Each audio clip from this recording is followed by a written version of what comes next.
So this morning we're right in the middle of another pouring rainy day. Thank God this isn't snow. We're right with a couple of degrees above freezing and everything's rain. But what that means is there'll be no painting today. You can wipe that off the list. And I have to make a plan around several of Karen's errands. It's a relatively short day because the baby has a half a day of school today. But it still means I get a couple hours to go, and the project we're working on right now is the wheel.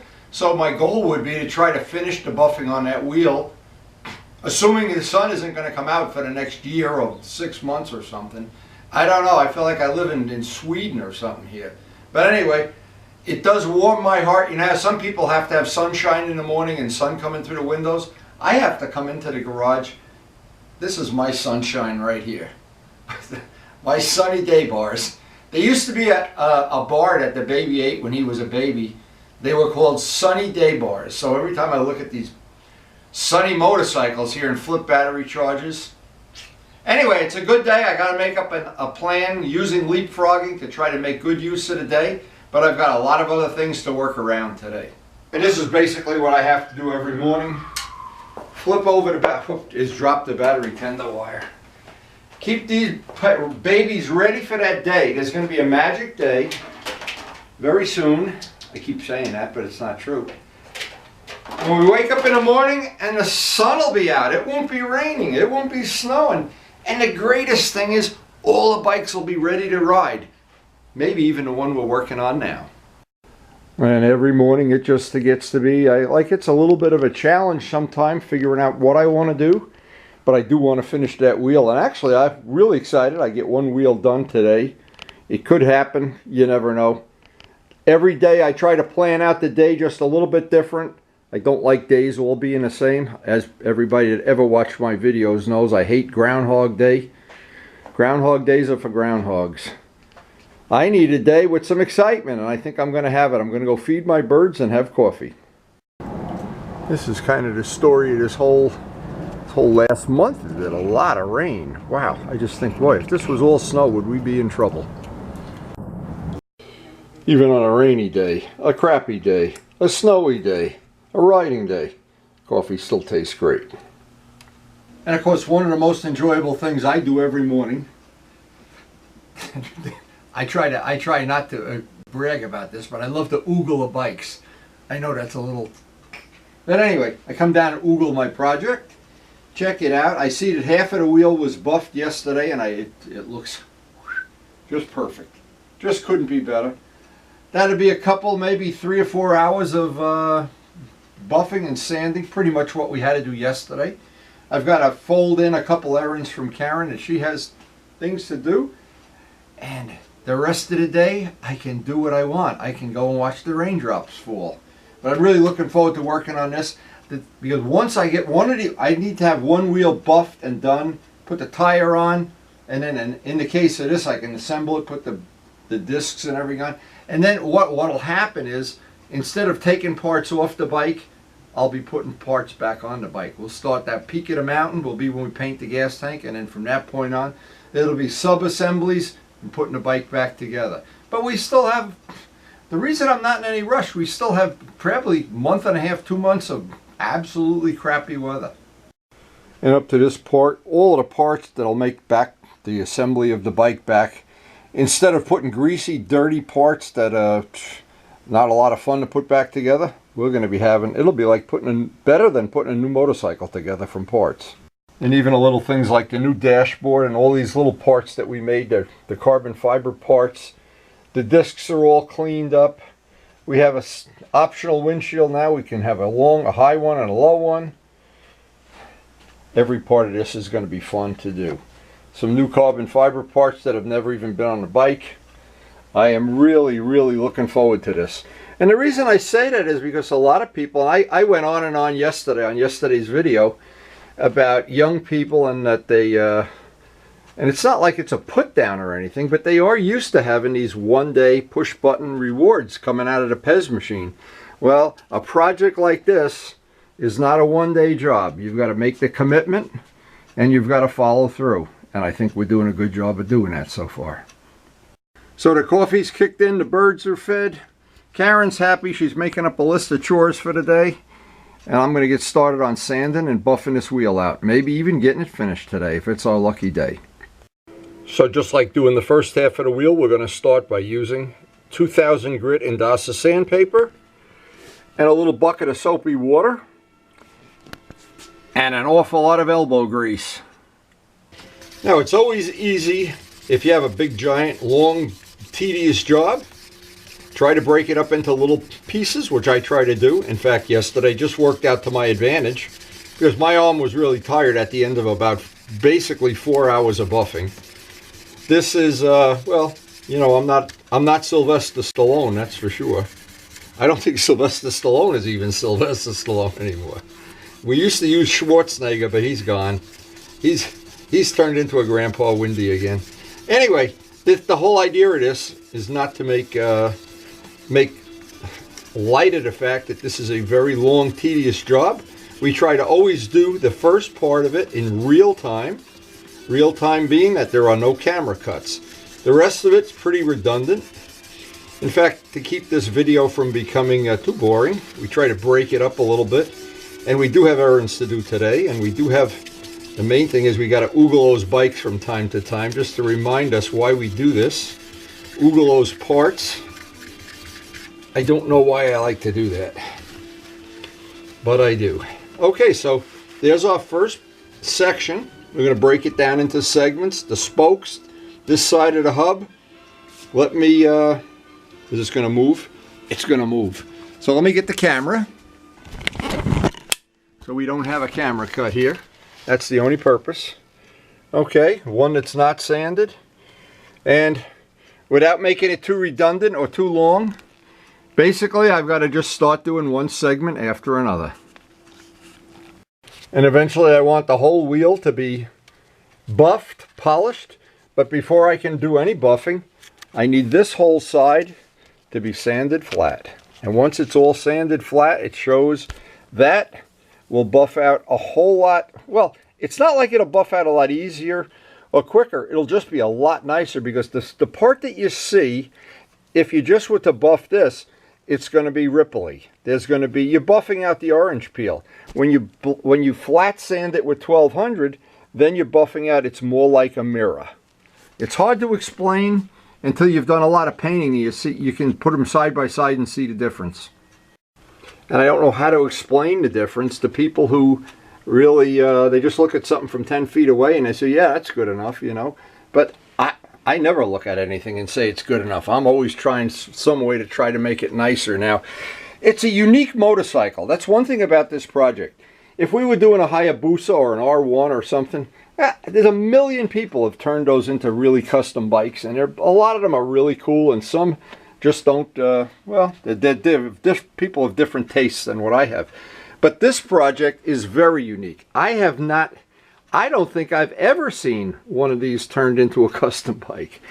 And maybe there'll be 10 email hits today of people that say, I got one, I spray painted the wheels or something. But I really think this might be the only one. If anybody out there has one, send me a picture. But I think this is a unique bike, and it's because I just personally like this bike so much. It's a personal favorite of mine for riding for 9 months of the year. Now I find as long as I'm careful about breaking up into a lot of little pieces and not trying to do the whole thing at once, stick with one little area until it's totally flat, wipe it dry, make sure there's no little shiny spots. Then when it comes time to do the 80-65 buffing by hand, and I think I almost feel like I'm back in the days of buffing model airplanes out by hand. It just, well, very nostalgic for me. Some people have never buffed anything out by hand. But we are taking this one step at a time, one bite of this puzzle at a time. Now that old thing of, and I always say, the second side always goes quicker than the first side or the second part. Well, it's true, but I'm really picking away at this. I've really made the commitment on these wheels that I really want them to be the focal point of the motorcycle. So obviously there's a couple spots I've spent way more time than I normally would.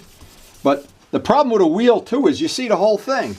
It isn't like some parts where you say, oh, I didn't see that. Oh, you're not going to see that. Or or whatever.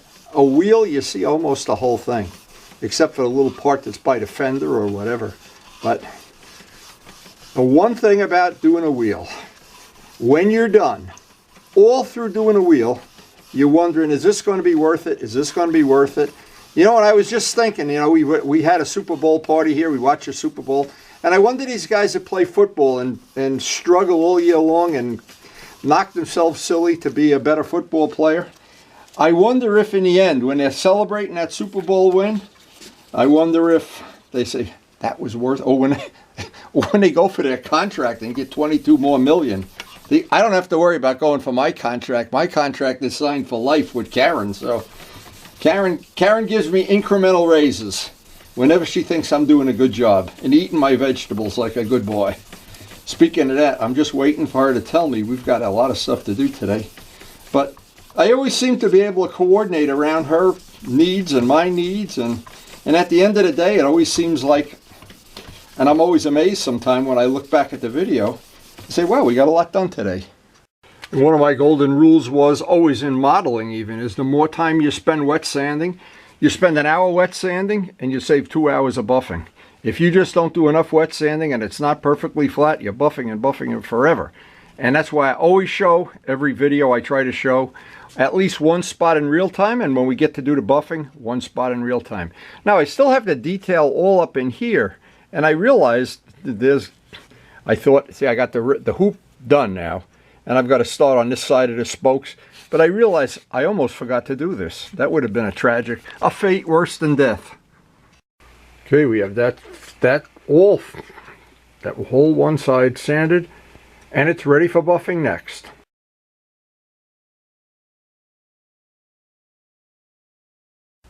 And there's a lot of good polishes, and I have tried, and Glenn had brought over some real nice stuff. I don't remember the name.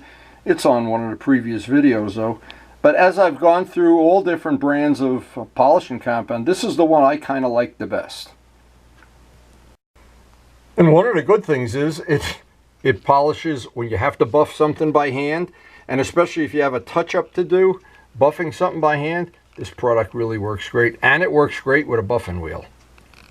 Now this is one of the parts of the job that some people dread.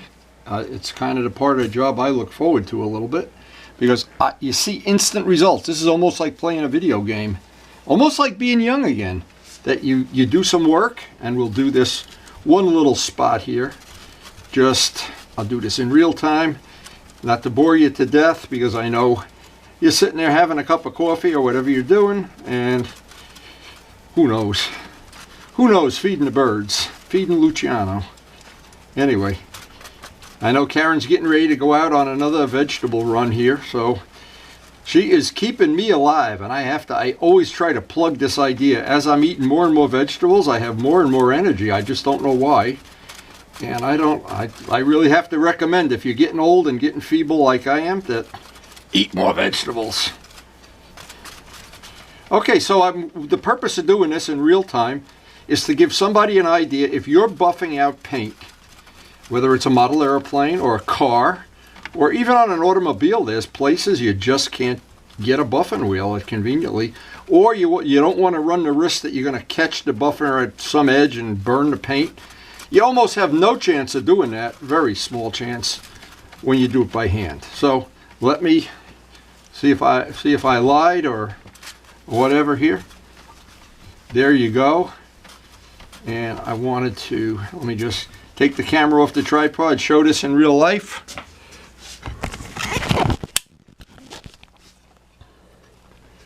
And I'm not sure you can see, we don't have any sunlight, of course, today, but that's pretty much how long it went in real time. Now the thing is, I've got to do 2, 3, 4, 5, 6, come out to the rim, 2, 3, 4, 6 segments here, come up here, just so this video doesn't get too boring.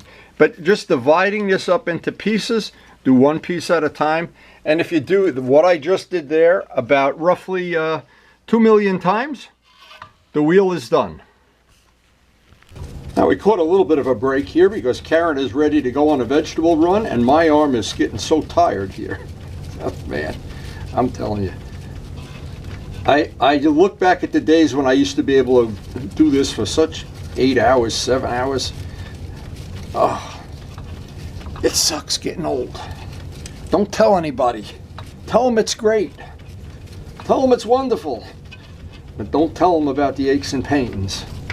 Anyway, I'm actually at a really good break point here. This is really coming out nice. And of course I'm excited because I'm always ready for a break anyway. This is the kind of job that as you're working it, you realize a little bit, you see the results like Marie Osmond. Results. You see results right away. Anyway, time to go for buying some vegetables. Job one on any of our errands, buy as many vegetables as possible. Try to get the market cornered on turnips and kohlrabies. Oh my God. What could be more fun? What could be more fun than this? You just can never have too many vegetables, according to Karen. Oh my God. It's like not having enough buffing compound. What a miserable rainy day this was. I'm so glad I got all my painting done. Time to get back to the coffee machine and the buffing wheel. This will make the buffing go a lot quicker. I'm sure of it.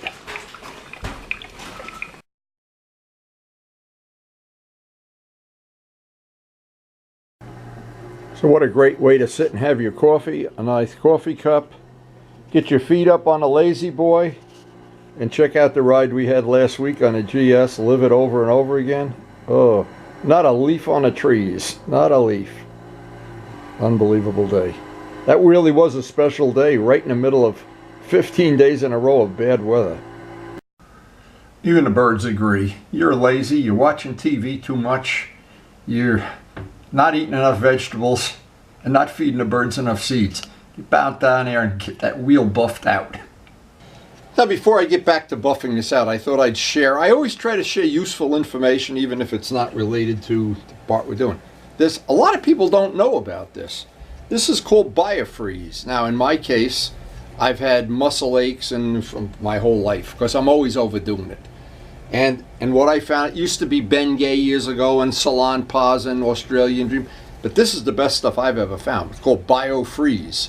And of course it's available everywhere. But what happens on a day like today when I'm doing a muscle repetition over and over, usually it's my shoulder that hurts because I've had 2 dislocated shoulders already, two rotator cuffs in fact, and one on each side just to make it even. But when things start to ache, especially on a rainy day or you're overdoing it, this is wonderful, wonderful stuff. I thought that's a tip worth putting on the video. Now I'm getting back to work and I'm all biofreezed up, so I should be able to finish this wheel in a couple hours. So I guess just like a lot of people my age, I just tend to overdo it, or you think you still think you're 18 years old or 20 or 50 or whatever the hell you think you are. The biofreeze really works. The birds are very happy. I gave them their afternoon seeds. Karen's happy. She's got enough vegetables in the house that we could do commercials for the vegetable industry. And so far she's keeping me alive. Boy, do I love being alive when I know a lot of people didn't make it. They didn't eat enough vegetables. That's the truth. That's the reality. Anyway, with a lot of muscle repetition going to go on here for the next couple hours, I'm going to try to finish this wheel up. And at this point in the job, I'm sure people realize it and they hear it in my voice. I just get more and more excited with each passing day because we're coming up on, actually, if we do get this wheel done today and take the back masking off and everything, we'll be ready to mount the tire. And then I'd have the choice of putting some of the front end of the bike back together. But I haven't made a real firm plan yet. I try to do it on a daily basis. And I never try to get too far ahead of myself because my schedule changes with the world outside of motorcycle restoration. Now, I always try to show some of the tools that I think are handy. This is just a painting stick wrapped with the soft side of a microfiber. If you notice, all microfibers have a soft side and a hard side. We put a little bit of our 8065 on it. Now, what this is good for is getting in these small areas where it's just difficult to get your hand. Unless you have, I guess I have big fat clumsy fingers or something, but or something, because these are areas, even when I was buffing model airplanes out, I always had trouble getting in these little angles and corners, and of course it's the details on a job like this, the details of getting in all the corners and angles and edges, that make the difference between something really, really nice and something, you know, that could be better. And the good news is, most people, like right now, if they missed a little spot and they don't see it, probably nobody else will see it, because you're looking right at this for hour after hour. And if you are happy with it, what I'm trying to say is, if you get to the point that you're happy with the result, the odds are pretty good when you take it out to your local club get-together or to the market meetup or whatever, they're not even going to see it. But the problem is, I see it. That's a real problem too, because I don't like going out to oogle my bikes in the morning and seeing I don't know, something that I know in my heart of hearts I could have made better.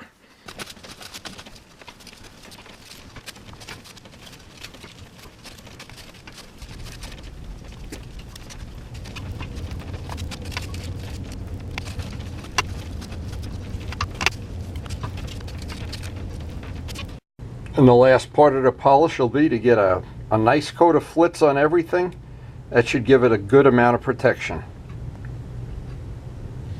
Now, because flitz is really 6,000 grit, it really doesn't, what you would think of when people think of this, and I made a dedicated video of polishing aluminum and different things with flitz, and it does have a polishing effect, but first you've got to get it shiny.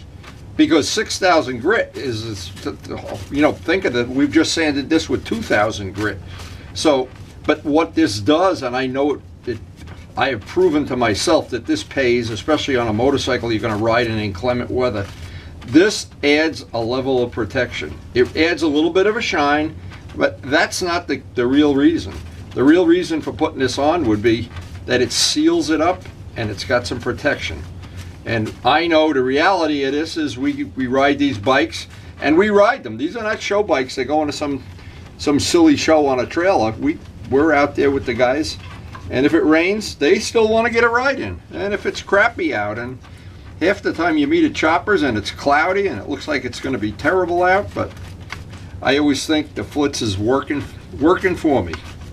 And it's got a nice smell too. There's a nice thing. Now, I am basically done with the polishing on this. I've got to take the back masking off, and I'm very happy that I got done with this today.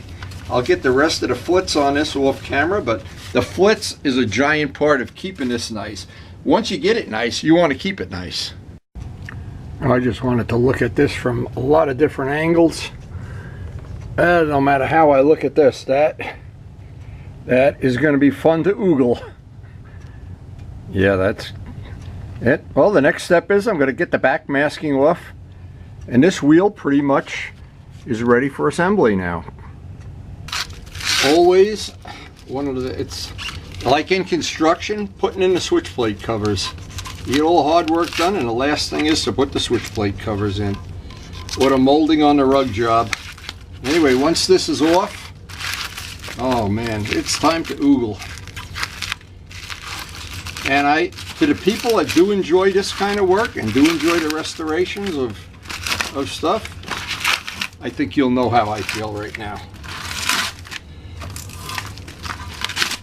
And even if you don't, we can still be friends. Well, I don't know if you agree that it was worth the effort we put into this wheel. No big decision for me. I really think this came out great. This will be the focal point of the motorcycle, I think. Anyway, here's the last thing. This is ready to do the assembly. I wish we didn't run out of time, but unfortunately, or fortunately, we do run out of time. Because quality work takes time, that's for sure. But every angle I look at this wheel, there's just no part of it that's not buffed out, smooth to the touch. That's just unbelievably nice. It'll take its place with the FZR wheels and the R1 wheel, well, with all the wheels, I hope. And And the new set of wheels that we're ultimately going to make for the GS, which I have a really cool idea in mind. Not going to let the cat out of the bag here. Anyway, I do hope you picked up some information. That's one of the objectives of the video, as well as entertaining people, sharing our lives. Sharing the things we have a passion for, like motorcycling, painting, buffing, riding, eating pepperoni. And please, don't forget to eat your vegetables. Karen said to remind everybody, eat your vegetables. Remind me especially. Anyway, again, thanks for watching.